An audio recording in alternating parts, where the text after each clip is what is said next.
My father introduced me to 300 strangers as nothing important.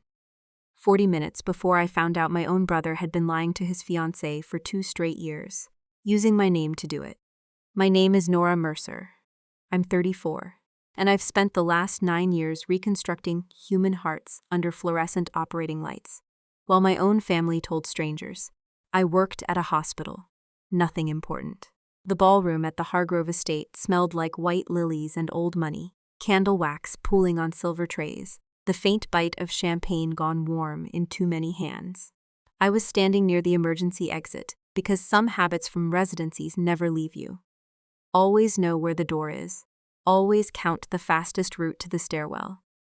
200 people in cocktail attire were watching my father, Richard Mercer, raise a champagne flute toward my younger brother, Evan, and his fiancée, Rachel Porter. Somewhere behind me, a string quartet was working through a piece I didn't recognize, and a waiter kept refilling glasses I hadn't touched.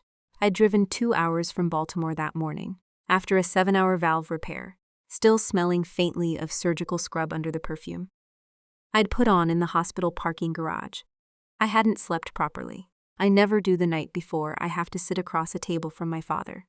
Even is our only successful child, my father said, and the room laughed the polite laugh. Rich people give when they already agree with you. I didn't flinch. I've learned not to. 16 years of practice will do that to a person. At 18, I asked my parents to help with tuition. My father looked at me over his newspaper and said, "Your brother needs an education. You need a husband." He didn't even lower the paper when he said it. That same year, he wrote checks totaling nearly $180,000 for Evan's path through medical school, tuition, housing near campus, a car, so Evan wouldn't have to take the bus to clinical rotations. I never saw a dollar of it. I worked overnight shifts at a diner off Route 40, stacked 3 scholarships on top of each other, filled out financial aid forms at a library computer, because we didn't have one at home, and slept 4 hours a night for 6 years, until I earned a surgical residency at Johns Hopkins. My mother used to tell relatives that I was still figuring things out. Even the year I matched into cardiothoracic surgery, one of the most competitive specialties in the country. She said it at Thanksgiving. She said it at my cousin's wedding. She said it so many times I stopped correcting her, because correcting her required an audience willing to care. And in my family, that audience never existed. Nobody in that ballroom knew what a sternal retractor felt like. In my palm at 2 a.m, the cold weight of it, the particular give of the bone under pressure. Nobody knew I had a small Johns Hopkins ring on my right hand that I'd bought myself the week. I finished my fellowship because no one else was going to buy it for me, and I'd decided a long time ago that I wasn't going to keep waiting for people who'd already made their choice. Then Rachel saw the ring. She was holding a glass of champagne she hadn't touched, and her eyes moved from the ring to my face like she was solving an equation. She crossed the room in that deliberate way people move when they're trying not to run. "Are you Dr. Nora Mercer?" Before I could answer, Evan slid between us, his hand landing on the small of Rachel's back like a leash. "She works at the hospital. Administrative stuff. Nothing important." If you've ever had someone erase your entire life's work in one sentence, in front of a room full of strangers, drop a comment and tell me how long it took you to stop believing they had the right to do that. Rachel didn't move. She looked past Evan like he wasn't standing there, and her voice dropped to something private, something that didn't belong in a ballroom. "You saved my life." I felt my pulse do something strange, the kind of arrhythmia I usually see on a monitor, not in my own chest. I studied her face, the faint scar tissue along her collarbone, barely visible under her dress, the kind you only notice if you're the one who closed the incision.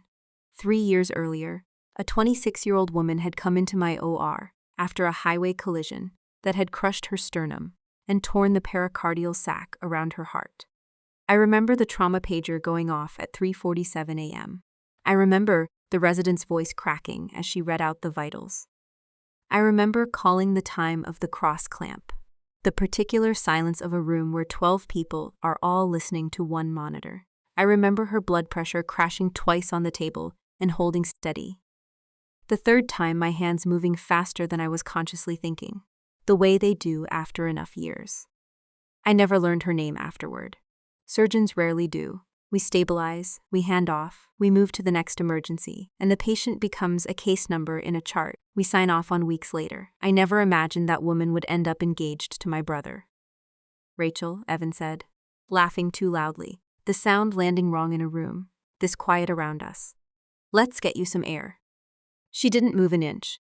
I spent 2 years trying to find the surgeon who did my repair. I called the hospital 3 times. They finally told me her name was Dr. Mercer. I thought. She stopped, looking at Evan, then back at me, her eyes tracing the shape of my face like she was matching it to a memory from a hospital bed. I thought it was a coincidence. A different Mercer. You never mentioned a sister who was a surgeon, she said to Evan, without turning her head. Evan's grip on her back tightened slightly. I noticed it, because I notice things like that.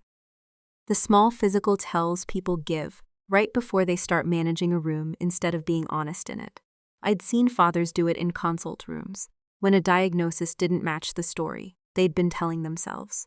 My father was still holding his champagne flute, still smiling at the guests near him, completely unaware that the daughter he'd spent 16 years erasing was standing 11 feet away, holding the attention of the one person Evan couldn't afford to lose.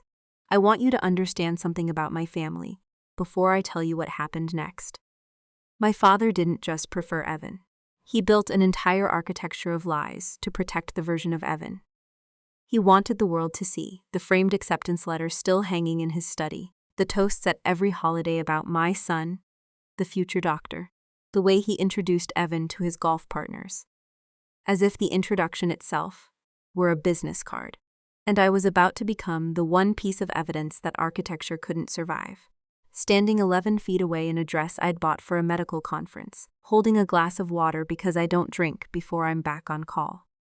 You work long shifts too, Rachel said slowly, turning to Evan. 12, 14 hours.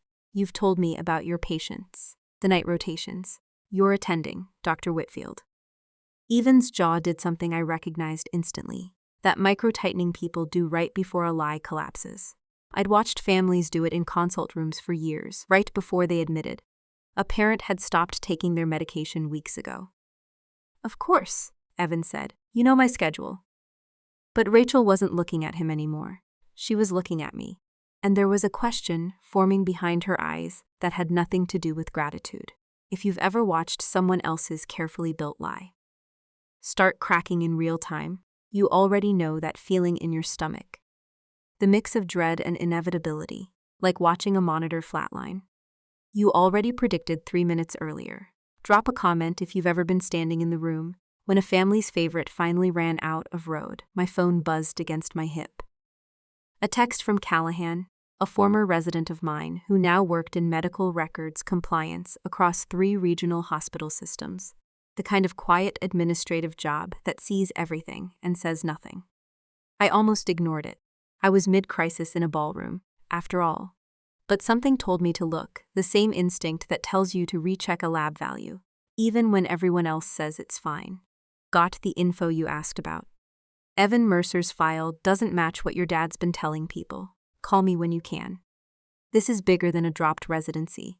I stood there holding a phone that had just confirmed what I'd suspected for 2 years and never had the energy to prove. My father wasn't just embarrassed by a son who quit medicine. He was hiding something with weight behind it. Something with paperwork and numbers attached. Richard Mercer had spent $180,000 on his son's education. I was starting to understand that not all of that money had gone where he claimed. Nora. Rachel's voice pulled me back. Her hand was trembling slightly around the stem of her glass. Is there somewhere we can talk? Just for a minute? Behind her, my father was still holding court, refilling his own glass, now still building the myth of his only successful child, completely unaware that the myth was about to meet the surgeon, who'd been keeping his own children alive for years, while he pretended she didn't exist. Somewhere near the dessert table, my mother was laughing at something a guest had said, her hand resting on Evan's empty chair, like she was already reserving his place at the head of some future family gathering. I looked at Evan. He wasn't looking at Rachel anymore.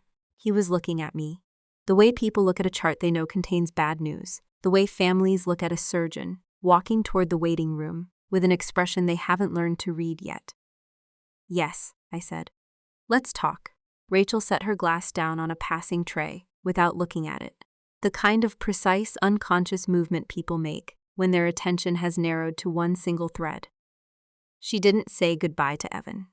She didn't glance at my father. She turned toward the hallway that led out past the coat check. And I followed her, aware of exactly how many eyes were tracking us across that room, and exactly how few of them understood what they were watching. If you've ever stood at the exact center of a lie that's about to collapse, you already know what I felt walking away from that ballroom.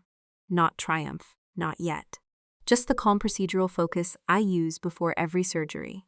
The moment before the first incision, when everything is still theoretical, and you're the only person in the room who already knows exactly where you're about to cut.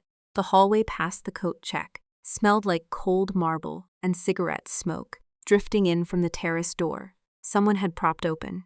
My heels echoed against the stone.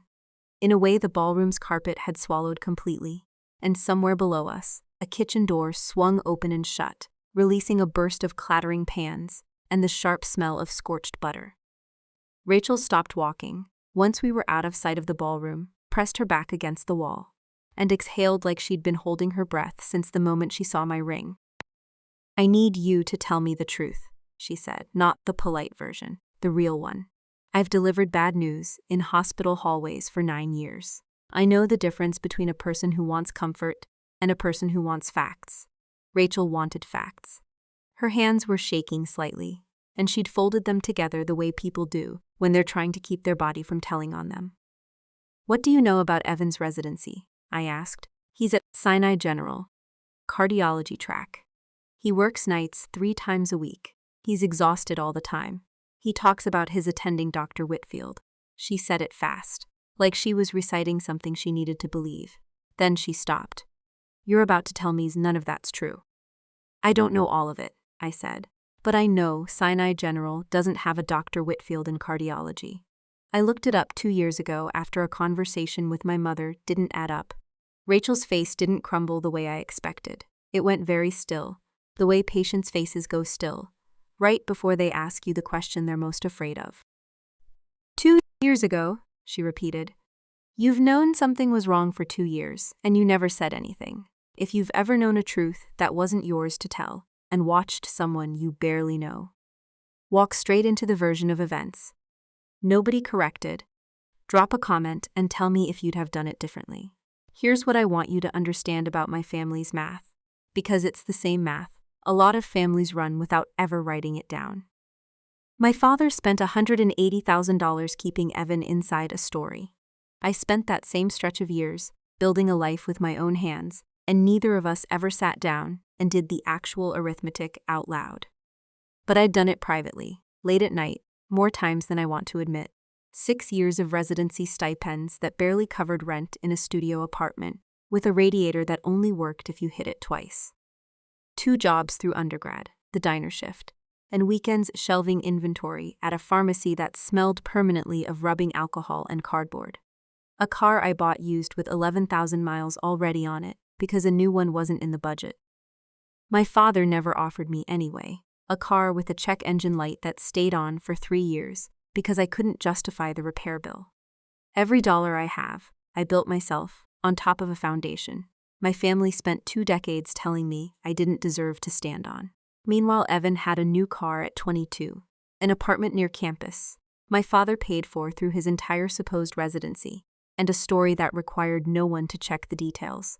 Because in my family, checking the details on Evan was treated like an insult to my father. I pulled out my phone and called Callahan, while Rachel stood watching me, arms crossed over her chest, like she was cold, though the hallway wasn't cold at all. Nora, Callahan said, picking up on the second ring. You're going to want to sit down for this. I'm not sitting down, tell me. Evan withdrew from his residency program at Sinai General 26 months ago. Official reason on file: failure to complete required clinical milestones. He was 2 rotations short. There's a formal note in the system. He was asked to either repeat the year or withdraw voluntarily. He withdrew voluntarily. I looked at Rachel while I listened, watching her absorb half a conversation and understand all of it anyway. That's not the part you need to hear, Callahan continued. I pulled the billing records tied to your father's name from 3 years back, because his name came up attached to a med school loan guarantor account. There's a payment history that doesn't match tuition and housing. There's a recurring transfer, roughly $4,000 a month, going out for the last 2 years, routed through an account under Evan's name. It's still active. I'm looking at the ledger right now. The memo line just says consulting fee, which means somebody set it up to look legitimate to anyone who wasn't looking closely. I felt something cold settle behind my sternum, the particular stillness I get in the OR right before a complication turns into an emergency, the moment the numbers on a monitor stop matching what your hands are telling you. Where's it going? I don't know yet. It's outside what I can legally access from where I sit. But Nora, that's not tuition. Evan hasn't been enrolled in anything for 2 years. Your father has been paying somebody every month to keep this quiet. $4,000 a month for 24 months. That's $96,000. On top of the original $180. If you've ever discovered that the family favoritism you grew up resenting was actually covering for something with real financial weight behind it, you already know the specific kind of nausea that creates. It's not about being hurt anymore. It becomes about understanding exactly how deep the deception goes, and how many people around you have been quietly protecting it without ever asking why. I thanked Callahan and hung up, my hand steadier than I expected it to be, because steady hands are the one thing 16 years of surgery guarantees you, even when everything else is falling apart. I've held a scalpel over an open chest cavity, while an attending shouted numbers at me during my 2nd year of residency, and I didn't shake then either. Some part of my body learned a long time ago that panic doesn't get anyone through anything. What did he say? Rachel asked, her voice smaller now than it had been in the ballroom. I told her. All of it. The withdrawal. The milestones he never completed. The monthly payments my father had been making to someone, for 2 years, that had nothing to do with tuition. I watched her face while I said it, the way you watch a patient's face when you're delivering something they already suspected, but hadn't let themselves fully believe yet. Rachel pressed her hand flat against the wall, like she needed something solid to hold on to. He told me he was studying for his boards last month. He told me he pulled a 36-hour shift 2 weeks ago and slept in the call room. He described the vending machine on his floor. He told me what the coffee tasted like. Her voice cracked slightly on the last sentence, the specific detail somehow worse than the lie itself. He's been in pharmaceutical sales for 2 years, I said. I found that part out from a cousin's Instagram post 8 months ago. A photo tagged at a regional sales conference in Columbus, Evan, in a company polo holding a novelty-sized check for hitting a quarterly quota. I never told anyone because it wasn't my story to tell, and because in my family, being the one who exposes Evan is treated worse than Evan lying in the first place. Rachel was quiet for a long moment. Somewhere down the hallway, the string quartet had shifted into something slower, and the sound drifted toward us, thin and strange, like it belonged to a different party than the one I'd just walked out of. A waiter passed us carrying a tray of empty glasses, and neither of us looked at him. "Why is your father paying someone $4,000 a month?" she finally asked. "What is he covering up that costs that much to keep quiet?" I didn't have an answer yet, but I had a feeling, the kind I get in the middle of a procedure, when something on the monitor doesn't match what I'm seeing with my own hands.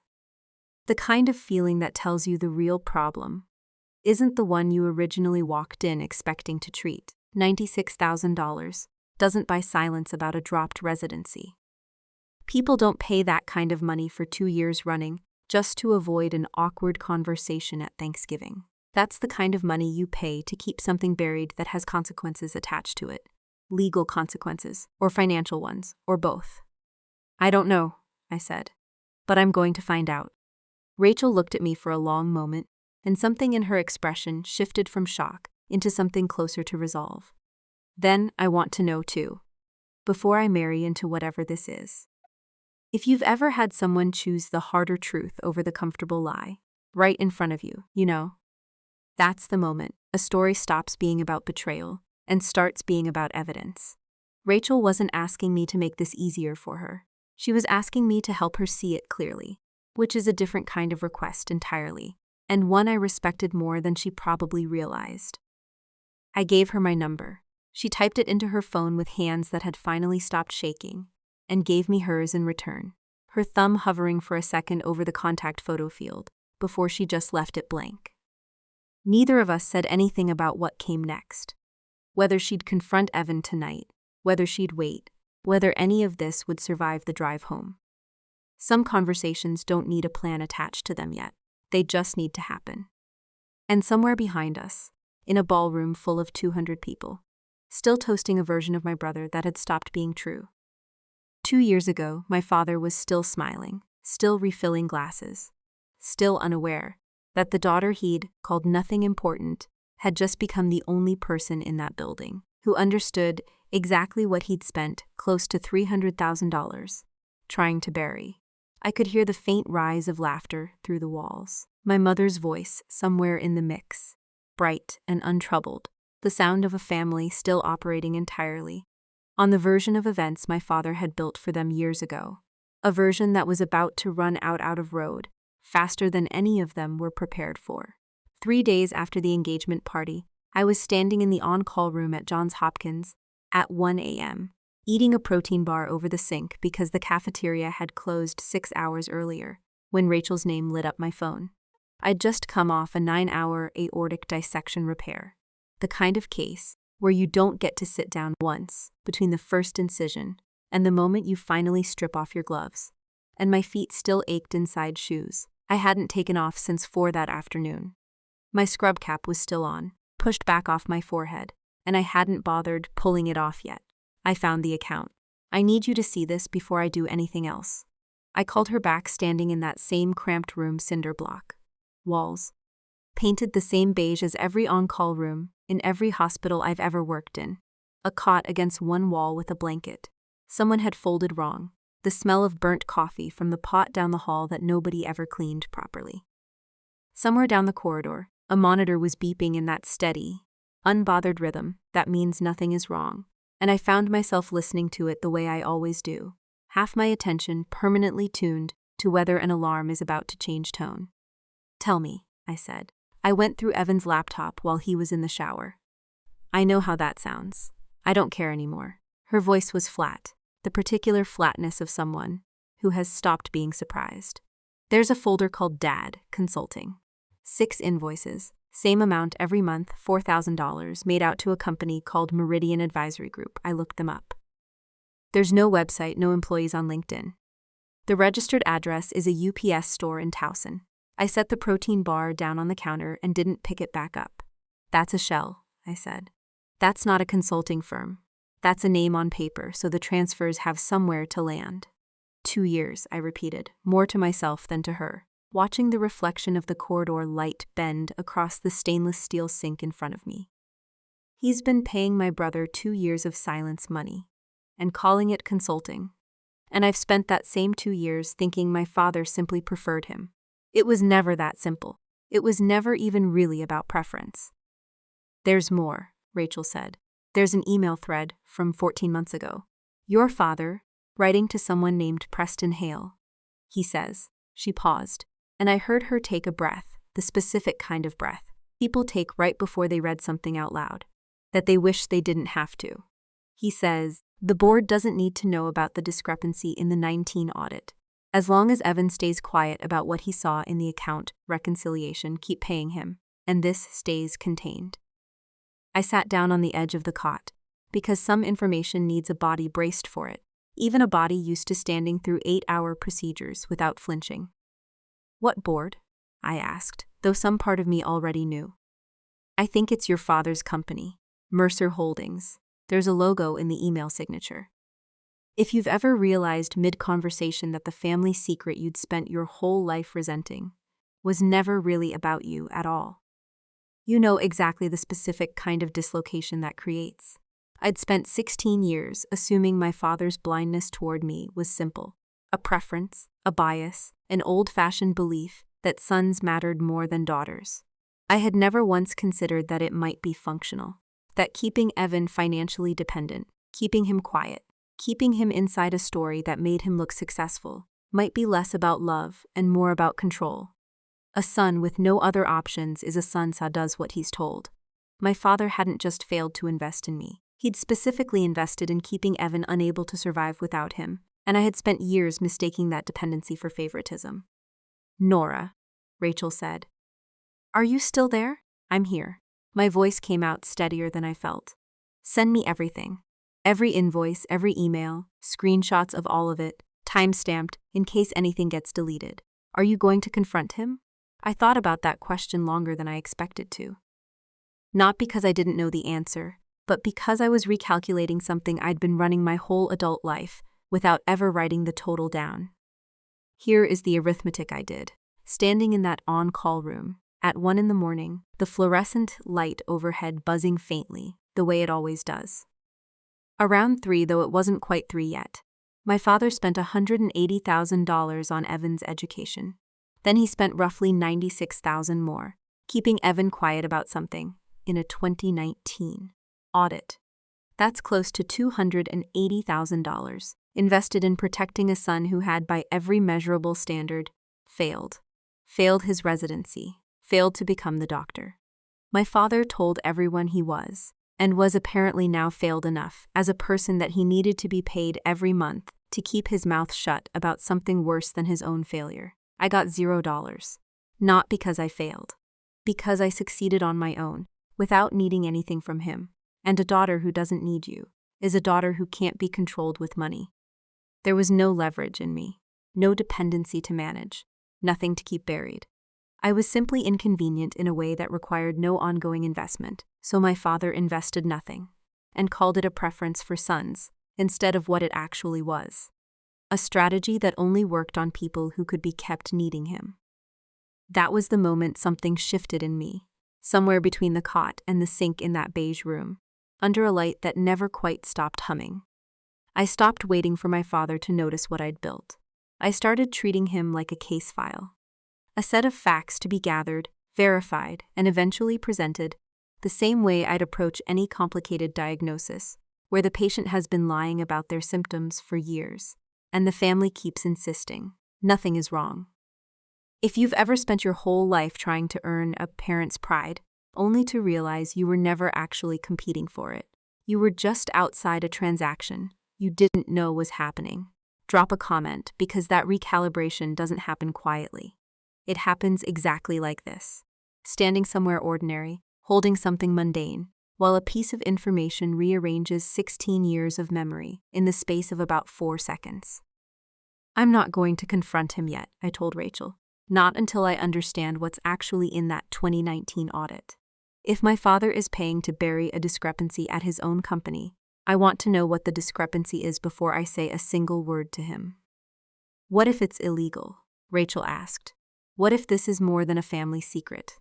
"Then it stops being a family matter," I said, "and starts being something else entirely. I don't confront people with half a chart. I've watched too many families do that in consult rooms, walk in furious over one number without understanding what the number means, and end up looking foolish or worse, giving the other side time to prepare a defense. I want the whole picture before I say anything to him." I could hear Rachel breathing on the other end, slower now, like she was steadying herself for whatever came next. I called Callahan again, the next morning, this time with actual documents to hand over, instead of suspicion, sitting in my car in the hospital parking lot garage, because it was the only place I could get 5 uninterrupted minutes between rounds. She went quiet on the phone, in a way I recognized, the same quiet I go into when a scan shows something worse than what the referral note suggested. The pause before you have to reorganize an entire treatment plan around a finding nobody expected. "Nora," she finally said, "I know someone in forensic accounting who owes me a favor. Send me what you have. Give me 48 hours. 48 hours. I've waited longer than that for biopsy results that determined whether someone's chest cavity would need to be opened the following week. I could wait 48 hours to find out exactly what my father had spent nearly $300,000 protecting. I've built an entire career on patience that looks like calm from the outside, and feels like nothing of the sort on the inside. But something had already changed, and it wasn't going to change back. For 16 years, I had measured my worth by whether my family finally saw what I'd built. Standing in that on-call room, phone in hand, I understood for the first time that I wasn't the family's overlooked daughter waiting for validation. I was the only person in that entire family who had built something real on my own, while everyone else had been quietly financing an illusion. And illusions, unlike buildings, don't survive contact with an actual audit. Buildings have foundations. Illusions have invoices routed through UPS stores, and eventually, someone always finds the paper trail. I finished the protein bar, or what was left of it, standing over that same sink where I'd started the phone call 20 minutes earlier. It tasted like nothing. I didn't care. I had work to do in 3 hours, a mitral valve repair scheduled for 6 a.m., a patient who had no idea what her surgeon had spent the night learning about her own family, and I was going to walk into that OR with steady hands, regardless of what mine had spent close to $300,000 trying to hide, because that's the one thing they never managed to take from me, no matter how many rooms they told people I wasn't important in. I rinsed the wrapper, threw it away, and lay down on the cot for the 90 minutes I had left before rounds, staring at the ceiling, running the numbers one more time in my head, the way I always do the night before something changes for good. Callahan called me 41 hours later, not 48, which told me before she said a single word that whatever her forensic accountant found, it hadn't taken long to confirm. I was standing in the surgical lounge, still in scrubs, holding a coffee that had gone cold an hour earlier, when my phone finally lit up with her name. "It's embezzlement," she said. "Small scale, relative to the size of Mercer Holdings, but real. $210,000 moved out of a client escrow account in 2019, routed through 3 shell transfers before landing in a personal account, your father." Controls Evan wasn't part of the theft. He found the reconciliation error by accident, while he was still pretending to study for his boards, and using your father's home office. He confronted your father about it. Your father didn't report it. He hired Evan's silence instead. I sat with that in my car for a long moment.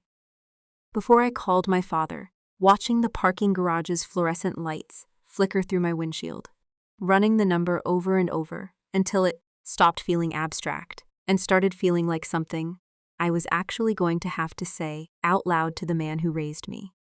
He agreed to see me the following Sunday at the house I grew up in, not at some rented ballroom, not with an audience, just the kitchen table where he used to sign my report cards without reading them.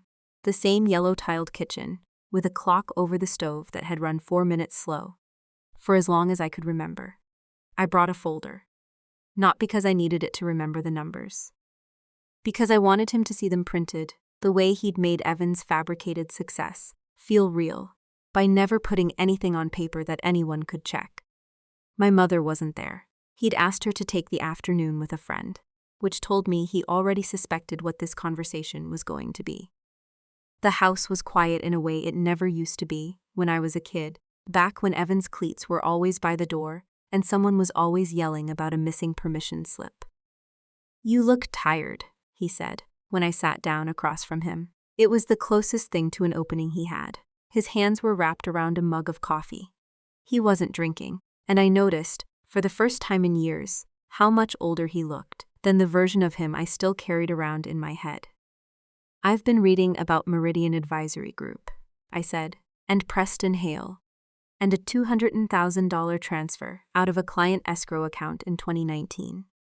I watched something in his face go still, the particular stillness of a man realizing the door he thought was locked had been open the whole time. He set the mug down carefully, like sudden movement might make the conversation worse than it already was. "Nora, I'm not here to yell," I said, and I meant it. 9 years in an operating room teaches you that raised voices don't fix anything. A scalpel needs to fix. I'm here because Rachel deserves to know what she's marrying into, and because I spent 16 years believing you simply loved Evan more. I don't think that's true anymore. I think you needed him weak enough to control, and you needed me gone enough that I'd never ask questions. It worked for a while. It's not working anymore. My father put both hands flat on the table, the way he used to, when he was preparing to explain something to a child. I wasn't a child anymore, and I didn't look away. I opened the folder and slid it across the table. The invoices, the email thread, the audit summary, Callahan's contact had put together, and watched him look at each page for exactly as long as it took him to recognize it, then no longer. The market crashed our biggest development deal that year, he said quietly. I moved money to cover a shortfall I thought would be temporary. It wasn't supposed to become permanent. Evan found it in the files. I panicked. I told myself I was protecting the company, protecting jobs, protecting your mother's retirement. Somewhere along the way, I stopped being able to tell the difference between protecting the family and protecting myself. And me? I asked. Where was I in that math? He didn't answer right away, and the silence told me more than an answer would have. The clock over the stove ticked forward, 4 minutes ahead of the truth, the way it always had been. You didn't need protecting, he finally said. You never needed anything from me. I told myself that meant you were fine. I never once asked whether it meant something else. If you've ever heard the person who hurt you most finally say the true reason out loud, you know it doesn't land the way you imagined. It would for 16 years. It doesn't undo anything. It just finally makes the shape of the wound visible, instead of something you'd been tracing blind in the dark, over and over, without ever being able to see its exact edges. Rachel ended the engagement 3 days later. She didn't do it publicly, no scene, no dramatic exit from a ballroom. She simply sat Evan down at her own kitchen table and told him she couldn't build a marriage on a man who let $200,000 in stolen money define his entire adult identity, and who let his own sister carry the cost of protecting it without ever once thanking her. She told me afterward that Evan didn't argue. He just sat there, she said, like a man who'd been rehearsing a defense for 2 years and finally realized none of it applied anymore. Evan is currently in a legal process that will likely end with restitution and probation rather than prison, since he reported what he found rather than participating in it. Though the 2 years of silence money complicates that story more than he understood when he first accepted it, and his lawyer has told him. The pharmaceutical sales job may not survive the disclosure either. My father resigned from the board of Mercer Holdings before the company's own audit committee could force the issue, and he personally repaid the escrow account in full, along with the interest a court would have required anyway. He didn't do it as an apology to me. I don't think he's capable of that yet. He did it because it was the only version of accountability that didn't require anyone to say my name out loud in a courtroom, which tells you almost everything about the order of his priorities. Even now, I don't know if my relationship with my father will ever look like the one I watched. Other people have with theirs. The easy phone calls, the birthday cards that actually mention something specific about your life. I've stopped expecting it to. What I learned, standing in that kitchen with a folder of evidence, instead of a childhood full of report cards he never read, is that some people don't withhold love because you failed them. They withhold it because you never gave them anything to hold over you. And some parents mistake control for closeness so completely that they can't tell the two apart until someone puts the actual numbers in front of them on a kitchen table. If there's one thing I'd want anyone watching this to take with them, it's this. The people who overlook you while you're building something real are very rarely doing it because you're not enough. They're doing it because you're the one person in the room who was never going to need managing. That's not a flaw in you. That's the whole proof of who you actually are. I spent 16 years thinking my father's silence about my career meant I hadn't done enough to earn his attention, when the truth was the opposite. I had done so much on my own that there was simply nothing left for him to control. If you've spent years quietly succeeding, while someone else got the toasts, the graduation parties, the framed photos on the mantle, I want you to sit with that distinction for a moment, because it changes the entire shape of the story you've been telling yourself. The lesson took me longer to understand than the surgery ever did. In medicine, you learn early that the body tells you the truth even when the patient can't. A number on a monitor doesn't lie to protect someone's feelings. Families, unfortunately, don't come with the same built-in honesty. They tell you stories instead of vitals, and sometimes it takes years. Sometimes it takes someone else's fiancé recognizing your face across a crowded room before you get the actual readout, instead of the version everyone agreed to believe. I still see my father occasionally. We are, at best, cordial. My mother calls more than he does, mostly to ask about my schedule, which is its own kind of small progress. The sort of thing you learn to be grateful for once you stop expecting more than what's actually being offered. Rachel and I still talk sometimes. She sent flowers to my apartment the week. The settlement was finalized, no note attached, because by then neither of us needed one. She's back in school now, finishing a degree she'd put off for years, and she tells me she thinks about that ballroom less than she expected to, mostly because she's too busy building something of her own to look back at what almost happened instead. I went back to work the following Monday. There was a mitral valve waiting, and a patient who had no idea any of this had happened, and hands that had never once shaken through any part of it. I scrubbed in at 5:40 a.m., the same routine I've run 1,000 times, and for the first time in longer than I could remember, I walked into that OR without carrying 16 years of unfinished arithmetic on my shoulders. The numbers were finally settled. Not in my favor, exactly. Nothing about this ever really resolves into a clean win, but settled, in the sense that I finally knew the truth, instead of guessing at the shape of it from the outside. I think about the version of myself who stood in that ballroom, hearing nothing important attached to her own name, and I don't feel angry at her anymore. I feel something closer to respect. She didn't know yet what she was standing on top of. She didn't know the whole architecture was about to come down.